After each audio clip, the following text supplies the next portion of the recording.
No âmbito dos nossos rendimentos como pessoas singulares sujeitos ao IRS, no código do IRS temos várias taxas, desde as taxas gerais do artigo 68 do código, à taxa adicional de solidariedade do artigo 68A, às taxas liberatórias do artigo 71, as taxas especiais do artigo 72 e as taxas de tributação autónoma do artigo 73, tudo do Código do IRS. E neste vídeo vamos analisar em que circunstâncias se aplicam as diferentes taxas que encontramos ao longo do Código do IRS. Vamos começar pelas taxas gerais. As taxas gerais do artigo 68. E essas vão resultar daquilo a que se chama o englobamento. Na verdade, o englobamento ele representa a passagem da fase analítica à fase sintética de determinação do imposto.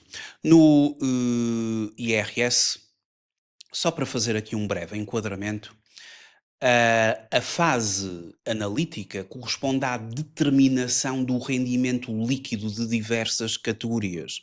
Nós temos a categoria A, que são os rendimentos do trabalho dependente, aqueles que decorrem da existência de uma relação jurídico-laboral. A esta categoria é atribuída pelo artigo 25 uma dedução específica. Depois temos a categoria B, os rendimentos empresariais e profissionais, aqueles decorrentes do exercício de uma atividade comercial, industrial, agrícola ou da prestação de serviços. Aqui pode-se aplicar o regime simplificado ou o regime de contabilidade organizada para a determinação do rendimento líquido.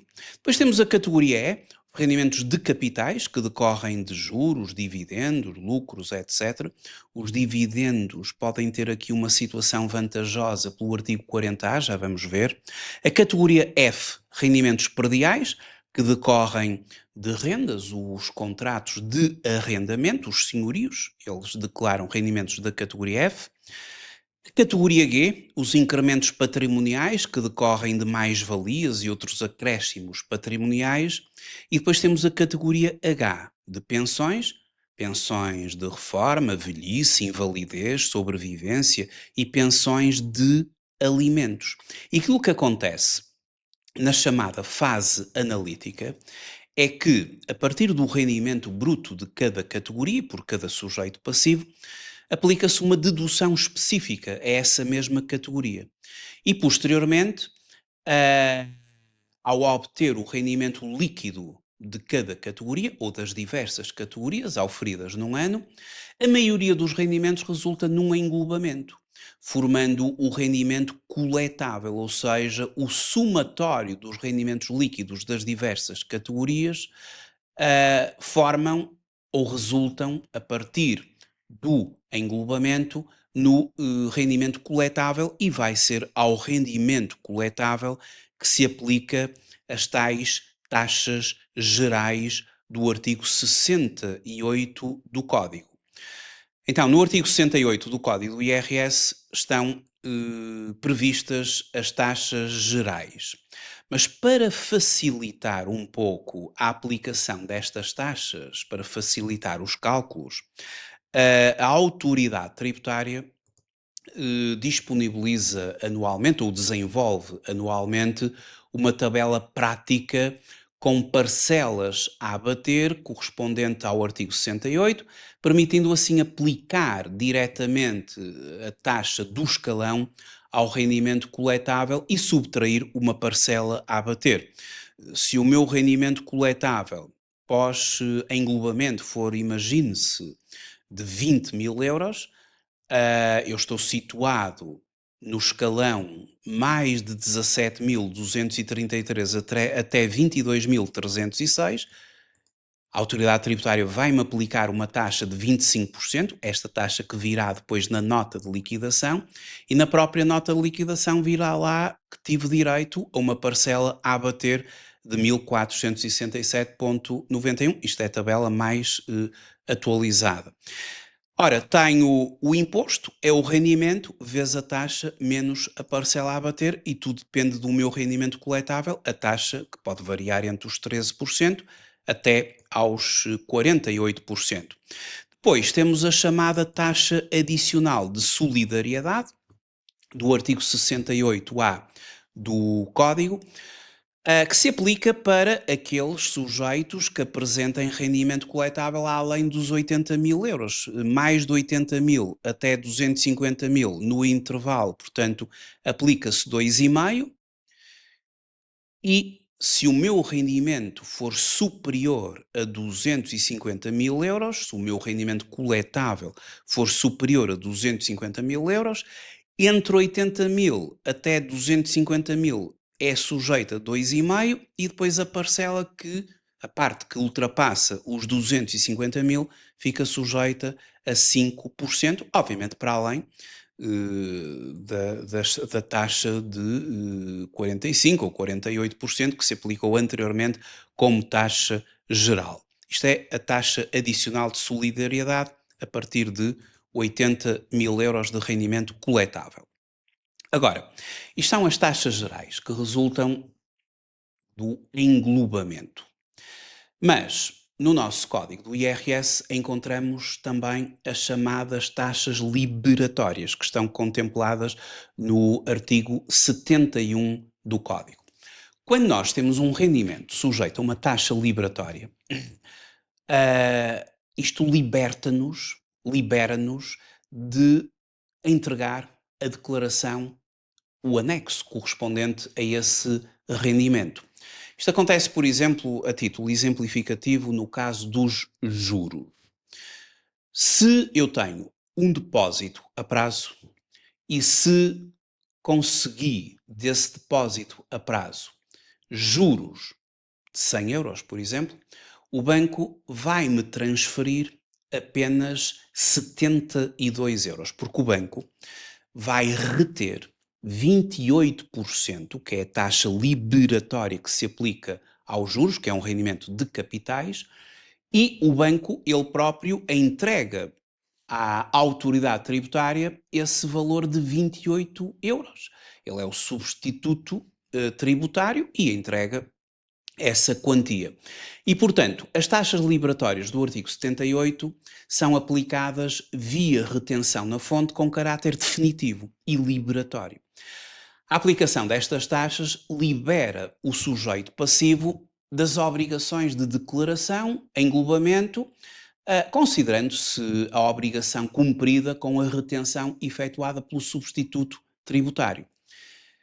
Se o nosso rendimento é objeto de uma taxa liberatória, não temos de o declarar e ficamos por aqui. Todavia, se considerarmos que vamos ter vantagem em englobar esse rendimento aos restantes, podemos ou temos esse direito, mas temos de o declarar. E vou dar um exemplo. Temos aqui um sujeito passivo que tem dois tipos de rendimentos dividendos com código E10. Este é o anexo E, rendimentos de capitais. Ele tem aqui duas tipologias de rendimentos, com o código E10 dividendos e com o código E20 juros. Ele não era obrigado a declarar isto, porque estamos perante a aplicação de taxas liberatórias, mas ele fez questão de declarar, porque pretende englobar estes rendimentos aos restantes, porque considerou que com esta sua opção vai ter economia fiscal. Isto porque no caso dos dividendos, quando o sujeito passivo opta por englobar e dessa forma declarar, ele usufrui do artigo 40A, e vamos aqui ao código só para fazer aqui uma análise do efeito que o sujeito passivo obtém da denominada dupla tributação económica. Artigo 40A. Os lucros devidos por pessoas coletivas sujeitas e não isentas de IRC são, no caso de opção pelo englobamento, considerados em apenas 50% do seu valor. Está aqui a razão pela qual este sujeito passivo optou por englobar aqui os dividendos, que são os lucros que obteve de uma sociedade ou de sociedades anónimas, porque dessa forma ele vai apenas englobar metade dos respectivos valores, porque ele recebeu 3.000 de uma sociedade anónima a título de dividendos e 2.000 de uma outra sociedade anónima a título de dividendos. E, portanto, declara metade e é essa metade que vai ser englobada. O valor das retenções que o banco fez, ou no caso as sociedades anónimas fizeram, será posteriormente, no cálculo, deduzida, como são as retenções na fonte do trabalho dependente ou da categoria B, e consequentemente ele optou por isto porque considera que vai ter economia fiscal através desta opção.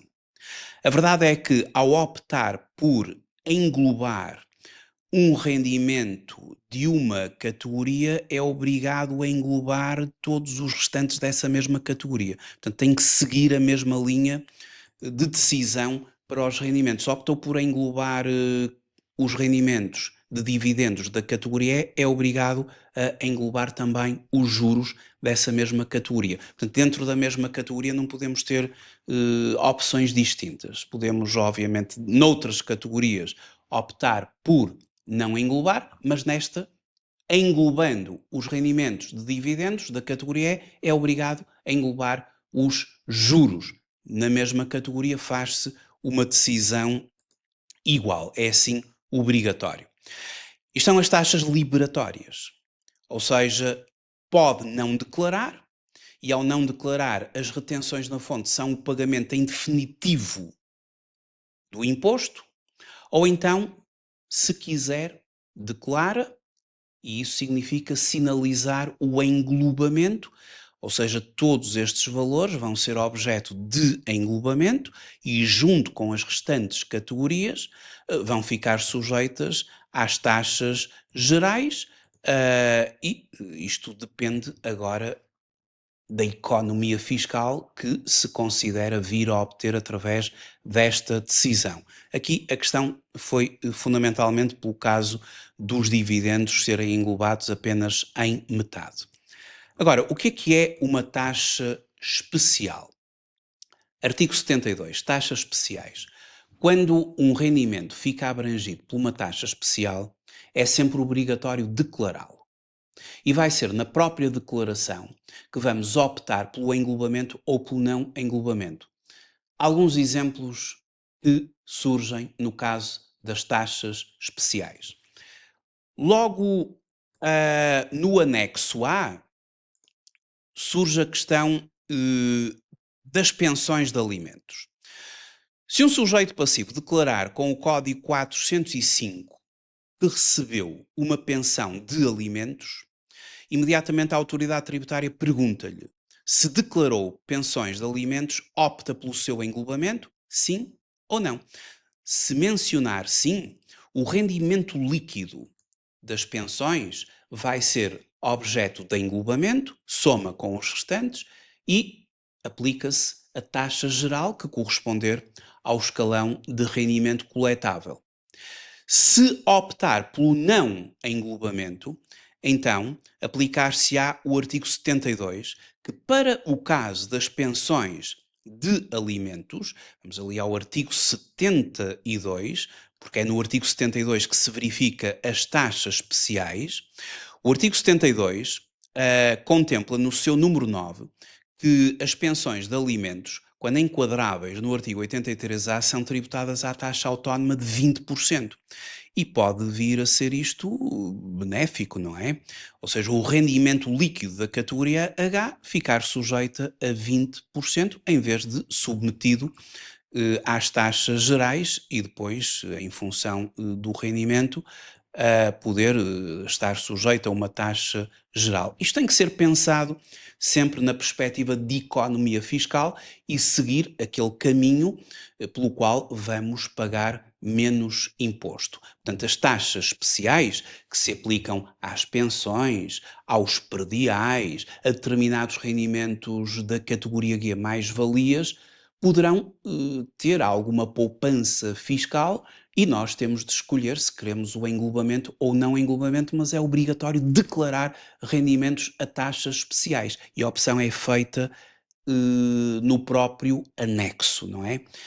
Isto acontece para além das pensões, acontece também nos prediais, na categoria F. Ou seja, quem é senhorio e recebe rendimentos de prediais, vamos ver aqui um anexo F, onde temos rendimentos prediais. Ora, localizando aqui um anexo F para a categoria F, um determinado senhorio tem aqui rendimentos prediais e, mais uma vez, ele é obrigado a declará-los e, quando os declara, já na parte final do anexo F surge a pergunta: opta pelo englobamento? Sim ou não?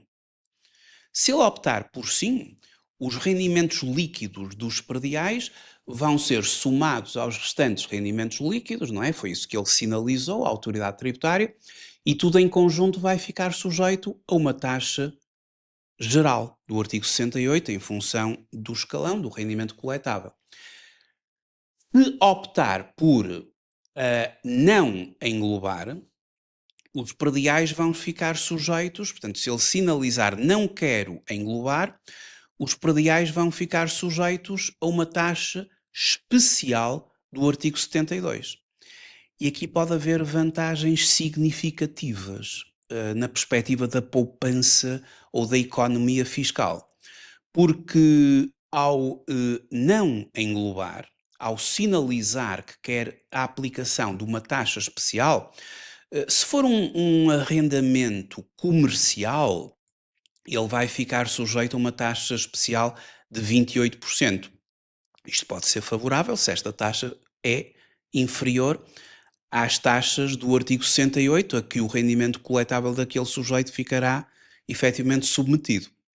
Agora, se for um arrendamento habitacional, aqui é que a aplicação da taxa especial pode ser mais favorável, ou ainda mais favorável, porque genericamente ela é de 25% para arrendamentos habitacionais, mas depois, em função da duração dos contratos de arrendamento, poderá haver aqui vantagens muito significativas. Porque o número 3 do artigo 72 menciona que aos rendimentos prediais decorrentes de contratos de arrendamento para habitação permanente, com duração igual ou superior a 5 anos e inferior a 10 anos, é aplicada uma redução de 10 pontos percentuais. Ou seja, passa de 25% para 15%, mas eu tenho que optar por não englobar lá no anexo F, na respectiva taxa autónoma, sendo por cada renovação, com igual duração, aplicada uma redução de 2 pontos percentuais, estando estas reduções relativas à renovação do contrato sujeitas ao limite de 10 pontos percentuais. Aos rendimentos prediais decorrentes de contratos de arrendamento para habitação permanente com duração igual ou superior a 10 anos e inferior a 20, é aplicada uma redução de 15 pontos percentuais na respectiva taxa autónoma. Portanto, ela passa de 25 menos 15, passa para 10, para 10 por cento, não é? E, portanto, aplicar 10% ao rendimento líquido da categoria F obviamente é uma vantagem sempre superior ao englobamento, não é? Porque o englobamento, logo à partida, o mínimo é 13% e depois ele vai escalar até 48% em função do rendimento coletável. Portanto, aqui o não englobamento é bastante favorável, mas tem que ser obviamente um contrato de habitação e com estas durações de contratos e tudo tem que estar dentro da base legal. Mais vantajoso, o número 5, aos rendimentos prediais decorrentes de contratos de arrendamento para habitação permanente com duração igual ou superior a 20 anos e aos rendimentos prediais decorrentes de contratos de direito real de habitação duradoura, na parte respeitante ao pagamento da prestação pecuniária mensal, é aplicada uma redução de 20 pontos percentuais da respectiva taxa autónoma. Portanto, passa de 25 menos 20 pontos percentuais, 5%, desde que o contrato de arrendamento tenha aqui estas condições que eu acabei agora de referir no número 5. Mas para isto, mais uma vez, quando está o senhorio a preencher o anexo F, ele tem que colocar não quero englobar e o anexo F tem que ser preenchido em conformidade aqui com estas durações contratuais e tudo tem que estar em conformidade com a base legal, não é? Para que tudo isto seja devidamente aceito, estas reduções muito significativas das taxas especiais. Mas isto é uma taxa especial, ou seja, é obrigatório declarar, é obrigatório preencher o anexo F e depois no próprio anexo F escolhe-se ou opta-se por englobar ou não englobar. É diferente da taxa liberatória, porque na taxa liberatória eu simplesmente não sou obrigado a declarar. Aquela retenção que a entidade me fez, o banco ou a sociedade anónima ou a sociedade por cotas que me pagou os lucros ou a sociedade anónima que me pagou os dividendos ou o banco que me pagou os juros, tudo isso são rendimentos de capitais, eles já fizeram uma retenção na fonte, normalmente é 28%, e se eu simplesmente não quero declarar, não declaro, e aquela taxa liberatória libera-me de o fazer e tudo bem, a retenção na fonte é o pagamento definitivo. Agora, se eu acho oportuno englobar, porque considero que com o englobamento vou obter economia fiscal, então aí eu tenho de preencher o anexo. Isto é uma taxa liberatória. A taxa especial eu tenho sempre que preencher. Quer queira, quer não queira englobar. E vai ser no próprio anexo que eu escolho. Isto acontece também, por exemplo, para determinados rendimentos de mais-valias. É o anexo G, para mais-valias. E, por exemplo, no caso de alienação onerosa de partes sociais e outros valores mobiliários, eu tenho aqui, por exemplo, um conjunto, um determinado sujeito passivo. Este exemplo tem aqui venda de ações de entidades cotadas em bolsa de valores. Ele vai ter aqui algumas mais-valias e, neste caso concreto, que é uma categoria G, ele pode fazer também opção. Por isso, a autoridade tributária pergunta-lhe: opta pelo englobamento dos rendimentos que foram sinalizados ali no quadro 9? Sim ou não? Ele está a dizer não. E ao dizer não, ele vai sinalizar à autoridade tributária para não englobar, ou seja, não engloba, a autoridade tributária vai aplicar ali uma taxa especial de 28%, no caso concreto das mais-valias destas, provenientes destas ações. Se ele dissesse, contrariamente, sim, engloba, colocava ali sim, engloba, então o saldo positivo das mais-valias iriam ser englobadas aos restantes rendimentos e aplicar-se-ia a taxa correspondente ao rendimento coletável. Atenção que se resultar do somatório ali entre mais e menos valias. No caso concreto, aqui eu estou a ver que isto vai dar um somatório de mais-valias, não é? Portanto, as vendas são superiores aos valores de aquisição. Mas se houvesse aqui um saldo negativo, ou seja, menos valias, era muito conveniente optar por englobar, de forma a que aquele saldo negativo usufruísse posteriormente do reporte, ou seja, do reporte de prejuízos. Ou seja, para podermos usufruir de um reporte de um saldo negativo, temos de fazer uma opção por englobamento. Isto é importante porque é o que está estabelecido no artigo 55, dedução de perdas. Nomeadamente, há ali o número 1, relativamente a cada titular de rendimentos, o resultado líquido negativo apurado em qualquer categoria só é dedutível aos seus resultados líquidos positivos da mesma categoria nos seguintes termos. À linha D, o saldo negativo apurado num determinado ano, relativo às operações previstas nestas alíneas número 1 do artigo 10º, onde se enquadra o valor negativo portanto, as menos-valias de valores mobiliários, pode ser reportado para os 5 anos seguintes, quando o sujeito passivo opte, ou seja, obrigado a englobar esses rendimentos. Ou seja, havendo ali um saldo negativo, menos-valias, eu opto por englobar. Assim, nos próximos anos e dentro dos 5, se vier a resultar em saldo positivo de outras operações, eu vou usufruir desta dedução. Mas para isso eu tenho que sinalizar ali na declaração que sim, que opto pelo englobamento. Agora, se isto, como nesta situação, gerar mais-valias, portanto, eu tenho ali 3.000 menos 2.800 menos 10, portanto, isto gerou mais-valia, 4.000 de venda menos 3.200 de aquisição menos 10, também é mais-valia. Tenho aqui uma menos-valia, mas é inferior, portanto, o saldo vai ser um saldo positivo. E 9.800 menos 8.900 menos 30 dá um saldo positivo e, portanto, optando por não englobar, eu vou ter uma tributação de 28%, a taxa especial, e pode ser que isto seja conveniente, não é? Vai depender sempre o quão o meu rendimento coletável, qual é o escalão dele, e se for para taxas inferiores a 28%, eu englobo, não é?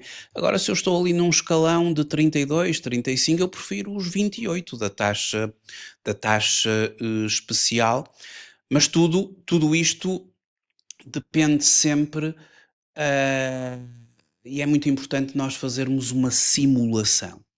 Ou seja, calculamos o quanto pagaríamos pela via do englobamento e calculamos o quanto pagaríamos pela via do não englobamento. E claro, numa perspectiva de economia fiscal e porque a base legal nos permite, nós optamos pelo melhor dos caminhos, não é? Pelo caminho que nos oferece mais poupança fiscal. Porque temos esta possibilidade, temos este direito. Muito obrigado por ter visualizado este vídeo. Até à próxima videoaula.